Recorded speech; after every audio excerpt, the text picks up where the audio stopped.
በተለመደው አኗኗር ካየኑ 12 ሰዓታት ለአንድ ሰው ከመኝታው ተነስቶ ወደ ስራ የሚሰማራበትና ውሎውን አገባዶ ወደ ማረፊያው የሚመለስበት የዕለት ተዕለት ዑደት ነው።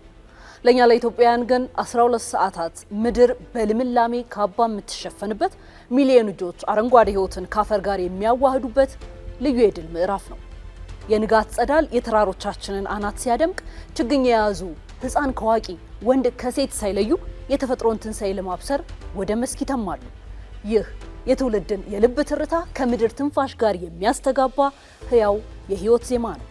በአንዲት ጀንበር ፀሐይ ወጥታ እስከምትጠልቅ ታሪክን የሚቀይር ምን ታላቅ ገድል ሊፈጸም ይችላል? ቆይታችን ለዚህ መልስ ይኖረዋል።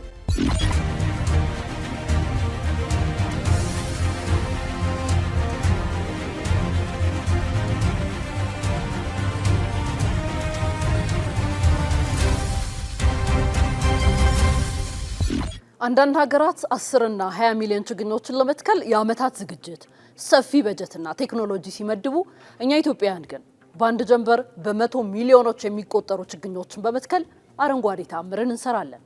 ፀሐይ ስትጠልቅ አዲስ ህይወትን ከምድር አዋህደን፣ ጊዜን አሸንፈን ለነገዋ ምድር የማይነጥፍ ተስፋ ተክለን ወደ ቀያችን እንመለሳለን። ይህ የተፈጥሮ ትንሣኤ የተጀመረው እንዲሁ በአጋጣሚ አልነበረም።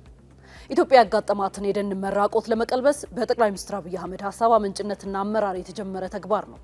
ሀገራችን አረንጓዴ መልበስ በ2011 ዓ.ም 40 ችግኝ በነፍስ ወከፍ በሚል መሪ ሀሳብ ሀገራዊ የአረንጓዴ አሻራ ንቅናቄ በማስጀመር ነው ይፋ የሆነው። ዛሬ ላይ የሀገራችን የእጽዋት ሽፋንን በማገገም ወደ 23.6 በመቶ ማደጉ የዚህ ልፋት ህያው ፍሬ ማሳያ ነው። ወደዚህ ሊደረስ የቻለው ከ17.2 በመቶ በመነሳት ነው።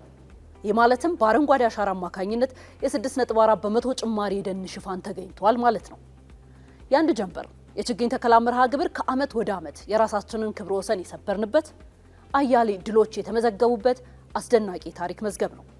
ክንውኑ ከዓመት ዓመት እያደገ መምጣቱ ኢትዮጵያውያን ለአረንጓዴ ልማት ያላቸውን ቁርጠኝነትና ጽናት በተጨባጭ ያሳያል። በ2011 ዓ.ም ንቅናቄው ሲጀምር 200 ሚሊዮን ችግኞችን በአንድ ጀንበር ለመትከል ታቅዶ 353 ሚሊዮን በላይ በመትከል የዓለምን ክብረ ወሰን መስበር ተችሏል። በ2012 ዓ.ም ከኮቪድ-19 ወረርሽኝ የፈተና ወቅት መሃል ሆነንም 350 ሚሊዮን ችግኞችን በቤተሰብ ደረጃ መሬት እንዲነኩ አድርገናል። በ2013 ዓ.ም የምርጫ ዓመትን እተክላለሁ እመርጣለሁ በሚል መሪ ቃል በማጀብ 566 ሚሊዮን ችግኞች ተተከሉ። በቀጣዮቹ 2 ዓመታት የፍራፍሬ ችግኞችን በስፋት በማካተት በ2014 ዓ.ም ከ400 ሚሊዮን በላይ፣ በ2015 ደግሞ ከ500.6 ሚሊዮን በላይ ችግኞች ቦታ ይዘዋል። 2016 እና 2017 ዓ.ም ህዝባዊ ንቅናቄው ወደ ጽኑ ባህልነት የተሸጋገረባቸው ዓመታት ናቸው።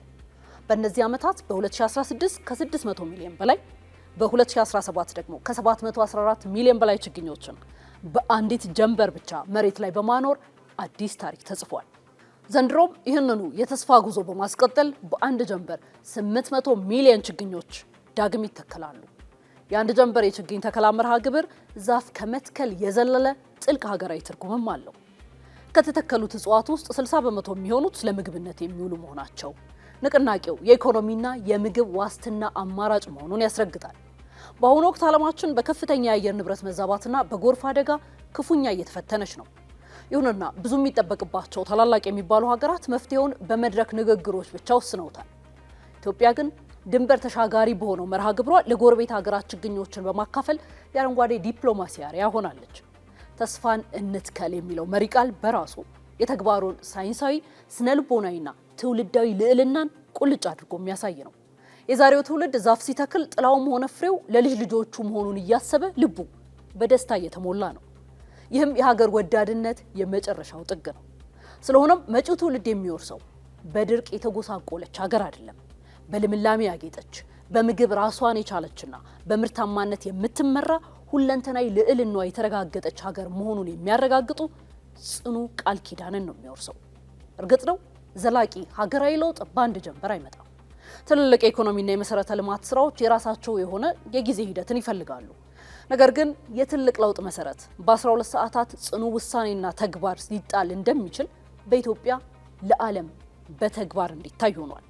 በተለይም የኢትዮጵያን ይህንን የአንድ ጀንበር ስኬት ከአድዋ ድል ስኬት ጋር በጥብቅ ያያይዙታል። የአድዋ ጦርነት በማለዳው ጀምረን በድል ስናጠናቅቀው ጀንበር አልጠለቀችም ነበር። የታሪካዊ ውጊያ በኢትዮጵያ ሰራዊት አሸናፊነት በሰዓታት ውስጥ ተደምድሟል። ይህም ኢትዮጵያን ከጥንት ጀምሮ በአንድ ጀንበር ታላቅ ታሪክ መስራት እንደሚችሉ ትልቁ ማሳያ ነው። እያንዳንዱ ዜጋ ልክ እንደ አረንጓዴ አሻራው ሁሉ በየተሰማራበት የሙያ ዘርፍ ጠንክሮ ከሰራና ለነገ አዎንታዊ አሻራ ካስቀመጠ የጀመርነውን የብልጽግና ጉዞ ማንም ሊያስቆመው እንደማይችል ይህ የአንዲት ጀንበር ገድል ሕያው ምስክር ነው።